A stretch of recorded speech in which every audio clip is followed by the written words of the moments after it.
வணக்கம் மாணவர்களே, இன்றைக்கி நம்ம 60 செகண்டில் ஒரு 1 மார்க் கொஸ்டின் வந்து பார்க்குறோம். பாருங்கள், எக்ஸசைஸ் 1.6ல் ஃபஸ்ட்டு சம்.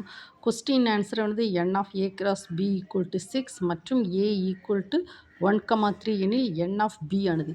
இப்போ நமக்கு வந்து இப்போ நமக்கு சொல்யூஷன் வந்து பார்ப்போம்.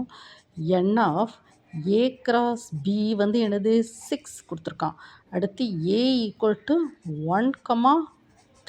ஸோ n ஆஃப் a வந்து என்னது 1,3 அப்படின்னு 2. இதில் எத்தனை நம்பர்ஸ் இருக்குது? 2 நம்பர்ஸ்.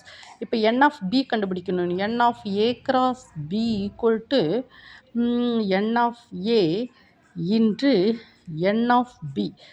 ஓகேவா? n of a cross b வந்து 6, n ஆஃப் a வந்து எவ்வளோ 2, தென் n ஆஃப் b கண்டுபிடிக்கணும். அப்போ 6/2 equal to n of b. So that is 3. n of b cancel பண்ணுறோம்லாமா 3 2. ஸோ n ஆஃப் b வந்து 3. இதுதான் எனது ஆன்சர். பார்த்தீங்களாம்மா, உங்களுக்கு ஒரு 60 செகண்டில் ஆன்சர் கண்டுபிடிச்சிட்டேன். ஓகேம்மா, நம்ம அஸ்வத் அகாடமி யூடியூப் சேனலை மறக்காமல் சப்ஸ்கிரைப் பண்ணுங்கள். ஓகேம்மா, தேங்க்யூ.